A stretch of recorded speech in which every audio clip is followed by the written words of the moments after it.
O tempo do Advento é um tempo de graça. Um tempo de graça que funciona na vida da igreja como um itinerário espiritual que nos prepara para celebrar o mistério do Natal de nosso Senhor Jesus Cristo. Tempo que a igreja nos oferece. Esforço que é necessário de nossa parte para bem nos preparar para celebrar a festa do nascimento de nosso Senhor Jesus Cristo, o Verbo de Deus feito carne. As nossas quartas-feiras serão uma oportunidade, entre outras, para a preparação do Natal.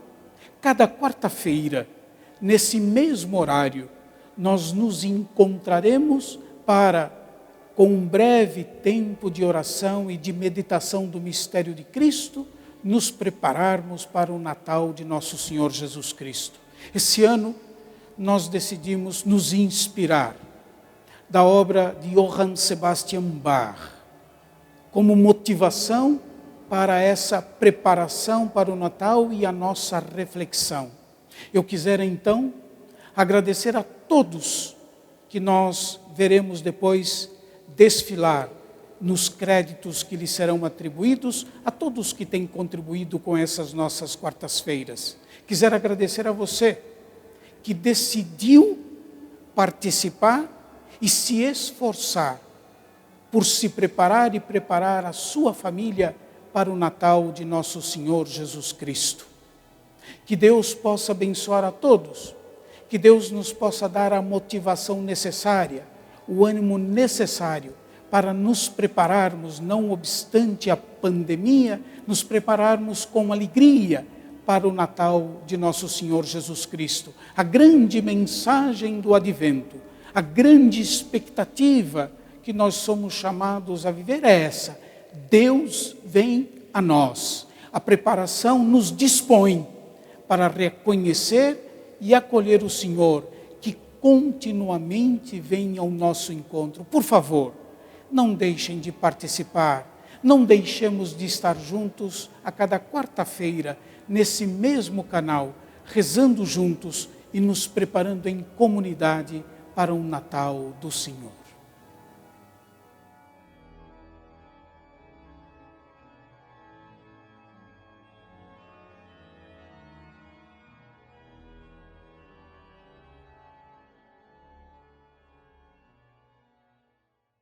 O padre jesuíta Antônio Vieira foi uma das nossas inspirações na decisão não só do formato destes vídeos, mas principalmente por causa de sua grande preocupação com o ouvinte.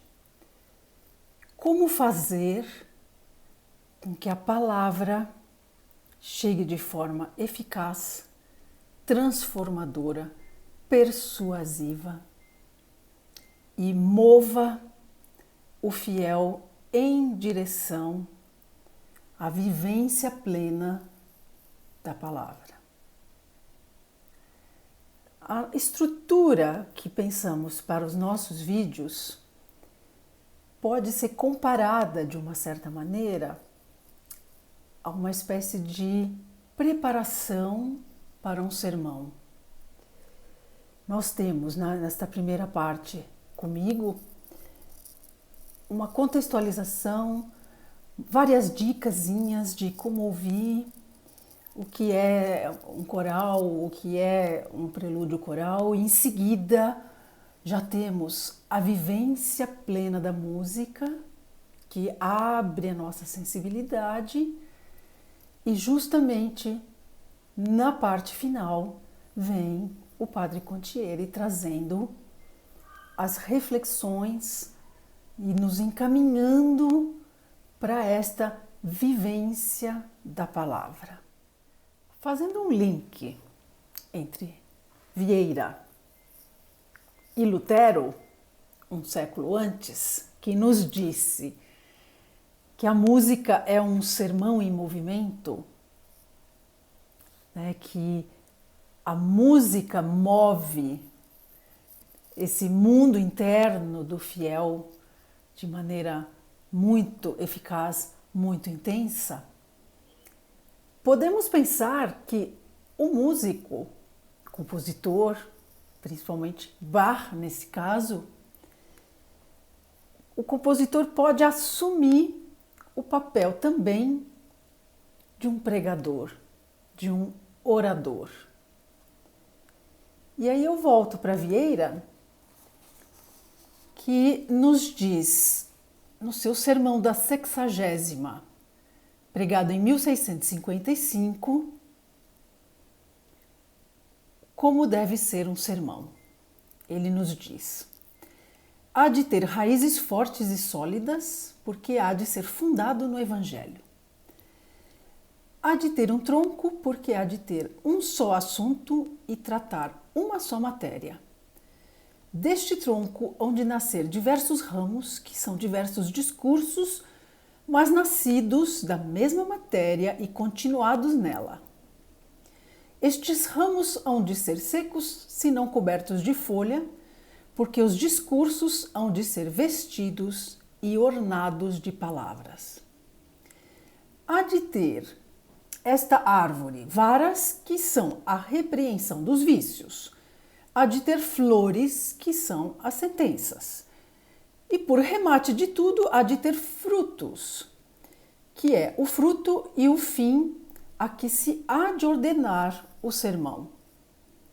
De maneira que há de haver frutos, há de haver flores, há de haver varas, há de haver folhas, há de haver ramos, mas tudo nascido e fundado em um só tronco, que é uma só matéria. Para Bach, o tronco desta frondosa árvore descrita por Vieira é a melodia coral. É por meio da melodia coral que a palavra se desdobra, que a palavra se transforma em galhos, folhas, flores e frutos. E é isso que experimentaremos hoje com os chamados corais para órgão da coleção Schübler. Schübler é o nome do editor desta coletânea, era amigo de Bach, antigo aluno. Os corais Schübler são resumos, arranjos concentrados de uma certa maneira de cantatas anteriormente compostas por Bach. O primeiro coral que vamos ouvir é a cantata 140, na sua versão, vamos dizer, pocket, de uma certa maneira. Quando eu ouço ao órgão este coral desenvolvido da melodia coral, aqui o coral Schübler ao órgão tem um desdobramento, tem um desenvolvimento que nasce naquela semente da melodia coral e ao mesmo tempo ele é uma cantata concentrada e as relações que o ouvinte estabelece, então, entre o menor formato, que é a essência, a melodia coral, o coral para órgão e depois a cantata, todos fazem parte, então, dessa ideia que tem um tronco que veio de uma semente e que se ramifica e se espraia. Primeiro coral que nós vamos ouvir é da cantata 140, Wachet auf, ruft uns die Stimme, despertai, chama-nos a voz. Então aqui temos o nosso texto dizendo: despertai, chama-nos a voz do vigia do alto da muralha, despertai, cidade de Jerusalém. Este é a primeira ideia, que é o nosso tronco, um despertar do fiel, tem alguém chamando, tem uma voz que nos chama.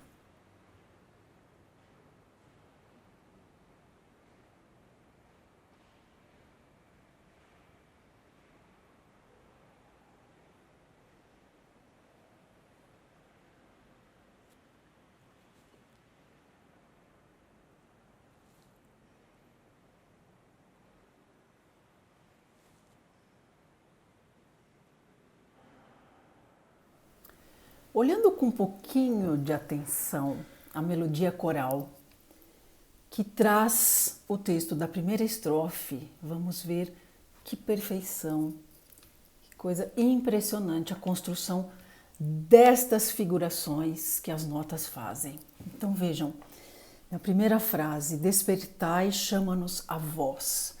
Temos um movimento ascendente, talvez já imaginando que essa voz venha do alto, ou não, eu estou dormindo e eu tenho o movimento físico de me levantar. Ao mesmo tempo, estas notas, mi, sol, si, são típicas de um instrumento. E qual é esse instrumento? Um instrumento de metal, uma trompa, um trompete, que é o instrumento do anúncio, do arauto. Então, por meio deste movimento ascendente, eu já vivo esta ideia de despertai, chama-nos a voz. Quando a palavra em alemão Stimme, que é voz, vai ser cantada, a melodia vai trazer o desenho muito suave, muito melódico, si, do, si, que é a matriz da voz, esse desenho que escorrega, tão suave. Então vejam, só nessa primeira frase eu já tenho tudo que depois o coral vai desenvolver. A transcrição do quarto movimento desta cantata para esta peça ao órgão acontece da seguinte maneira: violinos e violas são feitos pela mão direita. A mão esquerda vai fazer as vezes do tenor e é ela que vai entoar a melodia coral. O pedal vai fazer o baixo contínuo, isto é, a parte de acompanhamento que normalmente uma peça barroca tem e desenvolve. Então vejam, é uma transcrição, uma concentração para um único executante de tudo o que aconteceu na orquestra, no coro e com os solistas na cantata.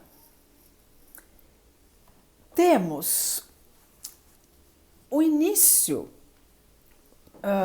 nos coloca uma melodia bastante pregnante, bastante feliz. A ideia da felicidade é marcadamente desenvolvida nesta peça por aquele motivo rítmico tá tá tá tá tá tá tá tá tá.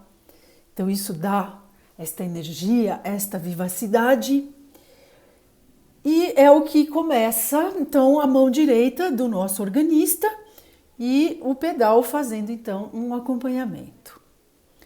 Temos alguns motivos muito deslizantes, talvez lembrando a ideia do canto, porque o vigia, além de tocar um instrumento de metal, ele canta. Então, esses desenhos deslizantes que nós vamos ouvir ao órgão, talvez possam nos remeter a essa ideia de uma voz cantando. Temos também um motivo que vai representar o coração, que ele vai fazer uma síncope, que a gente chama em termos musicais tá-tá, tá-tá-tá, tá-tá. É um ritmo assim, meio angustiado, talvez, mas aqui nada angustiado, porque justamente o nosso texto vai dizer: Sião escuta os vigias cantarem, o coração a faz pular de alegria. Então aqui, esse ritmo, né, fora da regularidade, é o coração que está pulando e batendo desordenadamente, talvez de alegria. Ela desperta e levanta-se rapidamente. Seu amigo vem do céu esplendoroso, na graça, forte na verdade, poderoso. Sua luz se torna luminosa, radiante. Sua estrela nasce. Quando o texto vai nos dizer: vem agora tu, valorosa coroa. Senhor Jesus, Filho de Deus, hosana, nós todos seguimos para o salão da alegria. Neste momento, quando temos a ideia da coroa, a música vai para uma tonalidade menor, tem uma ambientação, uma cor mais fechada. Por quê? Porque a coroa nos traz a ideia da crucificação, quando Jesus, pelo sofrimento, se torna rei.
coral Wer nur den lieben Gott lässt walten, quem somente deixar o amado Deus governar, tem sua origem na cantata 93. E esta cantata nos fala da confiança em Deus. Na primeira estrofe, lemos: quem somente deixar o amado Deus governar e nele tiver esperança o tempo todo, será por ele maravilhosamente apoiado em toda necessidade e tristeza. Quem em Deus, o Altíssimo, confia, não terá sobre a areia construído. As estrofes 2 e 3 vão trazer questões, o que eu faço com a minha angústia, com o meu sofrimento. E aí chegamos na estrofe número 4, que traz o núcleo do sentido. Ele conhece as horas certas de alegria, bem sabe quando é útil, sendo que ele tão somente nos criou fiéis, nenhuma hipocrisia reconhece. Então vem Deus nos dotar e permite que muita coisa boa nos aconteça. É esta quarta estrofe que Bach traz dos 7 movimentos que compõem a cantata número 93 para trabalhar no coral ao órgão. Especial é a posição desta quarta estrofe na estrutura de 7 partes. Vejam que a quarta posição traz um eixo em relação às demais partes. Eu tenho aqui uma estrutura cruciforme, pensando que a quarta parte é o tronco da cruz. A cantata 140 também tem essa estruturação cruciforme e outras milhões de obras de Bach e de outros compositores barrocos também praticam este procedimento retórico que confirma a vivência da palavra. Quando olhamos para o nosso prelúdio coral, vemos que, como foi trazida a ideia da alegria, ele conhece as horas certas de alegria. Claro que aquele motivo rítmico, aquele desenho, vai dominar o nosso discurso musical. Aqui, o tempo todo, ouviremos esta grande alegria, confirmando que sim, devo confiar em Deus. A nossa melodia coral, lá na cantata, era executada pelos violinos e viola, sem texto. O texto está sendo cantado pela soprano e pela contralto. Aqui, as mãos direita e esquerda vão fazer, então, as vozes das cantoras com bastante desenhos sofisticados de imitação, de um contraponto bem difícil, inclusive para o organista. E a melodia coral vai ser tocada pelo pedal, só que não é um pedal grave, porque na cantata ele estava sendo tocado numa região aguda, violinos e violas. Aqui o nosso pedal vai estar numa camada intermediária, tá? A mão esquerda vai fazer mais um acompanhamento. E o nosso coral, ele vai como que pairar sobre toda essa movimentação alegre que ouvimos e com a qual nos identificamos, e o coral vem como uma luz, como se ele pertencesse a uma outra temporalidade que não se submete aos jogos rítmicos que eu estou ouvindo, referentes à extrema alegria que eu estou vivendo. Então, a vivência desse coral é bastante especial, como se fosse algo de verdade transcendente e eterno.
nosso último coral de hoje, Ach, bleibe bei uns, Herr Jesus Christ.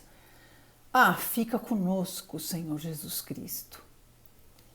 É a transcrição do terceiro movimento da cantata número 6, cuja instrumentação traz um violoncelo piccolo, um violoncelo mais agudo, bastante querido por Bach.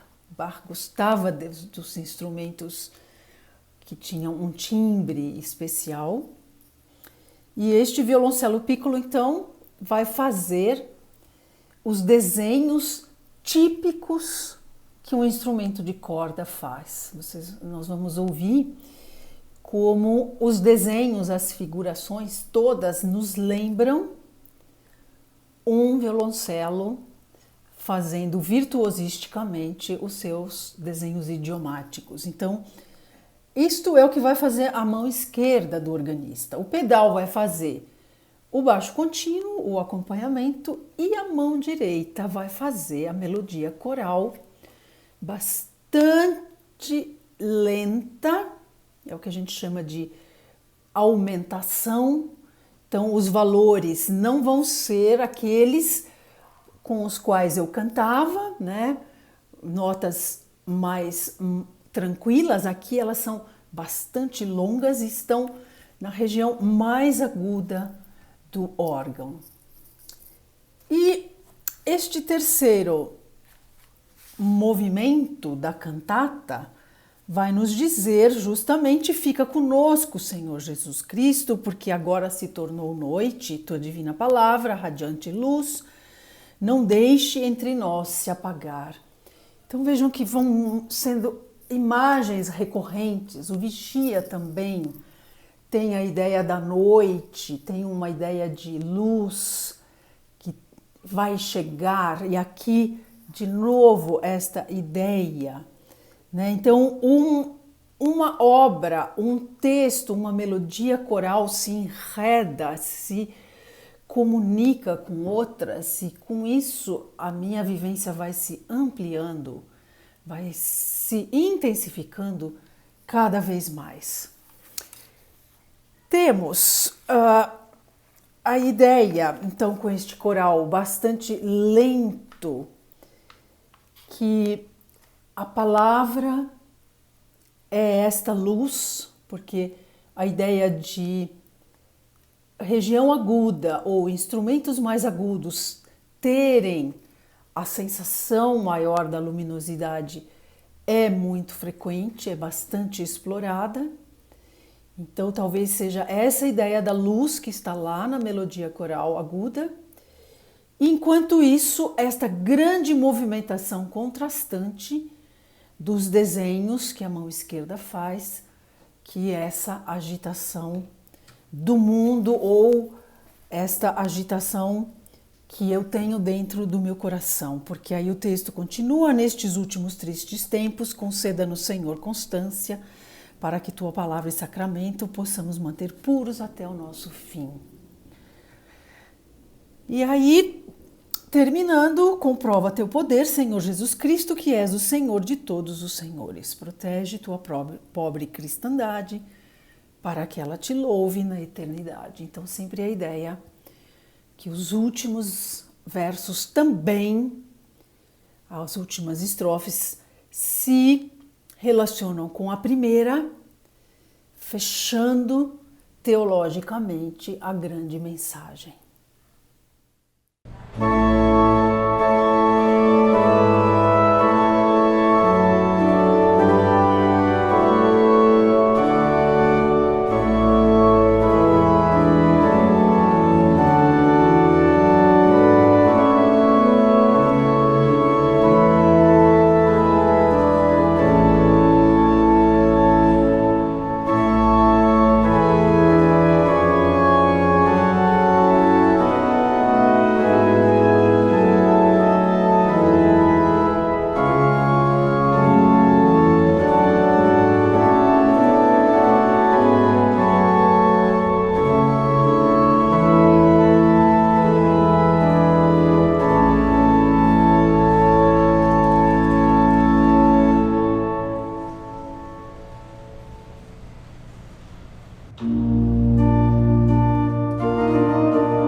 Hoje nós estamos no segundo dia de nossa preparação para o Natal do Senhor. Nós intitulamos esse itinerário Esperança e Resiliência, o Advento de Jesus Cristo. Das alturas do céu eu venho aqui. Eu trago a vocês uma boa nova. As boas notícias que trago são muitas. Sobre isso eu quero cantar e falar. Uma criança nasceu hoje para vocês, de uma virgem escolhida. Uma criança tão terna e delicada. Essa deve ser sua alegria e deleite. É o Senhor Jesus Cristo, nosso Deus. Essas são duas estrofes da obra de Bach para o Advento que nós ouvimos. Ao anjo que anuncia aos pastores o nascimento do Salvador, se junta uma multidão do exército celeste que louva a Deus nestes termos. Glória a Deus no mais alto dos céus e paz na terra aos homens de boa vontade. Esse cântico é uma proclamação. Com o seu canto, os anjos exprimem o sentido do que aconteceu. Declaram que o nascimento do menino realiza a glória de Deus e a paz entre as pessoas. Como Simeão, na apresentação de Jesus no templo, dirá: este menino foi posto para a queda e para o soerguimento de muitos em Israel, e como um sinal de contradição. Assim os anjos dizem: este menino é para a glória de Deus e para a paz entre as pessoas. Notemos que o glória cantado no início da missa de cada domingo, é uma evocação do Natal, inserido no coração do mistério da ceia do Senhor, significando a continuidade entre o nascimento e a morte de Cristo, entre o Natal e a Páscoa, no interior de um mesmo mistério de salvação. São Leão Magno, falando do mistério da natividade de Cristo, dizia: os filhos da Igreja foram gerados com Cristo no seu nascimento, assim como foram crucificados com Ele na paixão e ressuscitados com Ele na ressurreição. A boa pergunta é essa: por que Deus se fez homem? Por que Deus se fez em tudo igual a nós, exceto no pecado? Nós podemos ainda desdobrar e ampliar essas questões. Deus agiu para si ou para nós? Por interesse ou por amor? À luz da palavra de Deus, a resposta é clara e luminosa, a saber, a encarnação do Verbo eterno de Deus é para a glória de Deus. Mas esta glória não consiste em outra coisa que em amar o ser humano. Nós somos amados por Deus.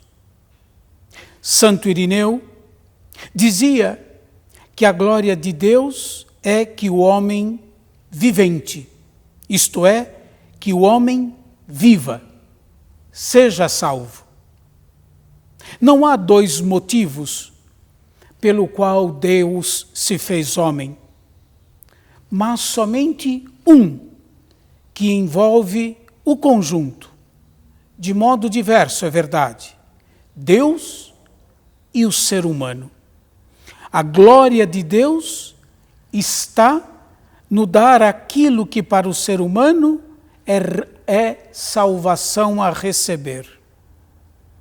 São João, no seu Evangelho, ilumina esta concepção nova e desconcertante da glória de Deus. Ele vê na morte de cruz de Cristo a suprema glória de Deus, porque na morte de Cristo se revela o amor supremo de Deus. Se revela quem Deus é. Deus é amor. Para um Deus que é amor, a sua glória não pode consistir em outra coisa que em amar. O amor é, se vocês quiserem, o porquê último da encarnação, não a redenção do pecado. Isso nós o vemos na interpretação da morte de Cristo. Em primeiro lugar, a fé cristã afirma o fato: morreu, ressuscitou. Depois, num segundo momento, se descobre o porquê ele morreu e ressuscitou. por nós, pelos nossos pecados, para a nossa justificação. Enfim, se descobre porque morreu pelos nossos pecados, porque nos amava. Porque nos amava. Ele me amou, diz São Paulo na carta aos Gálatas, ele me amou e se entregou por mim. Cristo nos amou e por isso nos libertou dos nossos pecados com o seu sangue. O que se diz da morte, se deve dizer também do nascimento do Senhor. Deus nos ama e por isso se fez homem para a nossa salvação. São João, no capítulo 3 do seu Evangelho, no versículo 16, diz: Deus amou tanto o mundo a ponto de dar o seu Filho unigênito para que todo o que nele crê não morra. Meus irmãos e minhas irmãs, Deus amou tanto o mundo, por isso nos deu o seu próprio Filho. Que Deus nos permita viver esse tempo do Advento e o Natal do Senhor com uma imensa gratidão, reconhecendo que Deus amou e ama a humanidade. Por isso, nos deu o que Ele tinha de mais precioso, o seu Filho unigênito.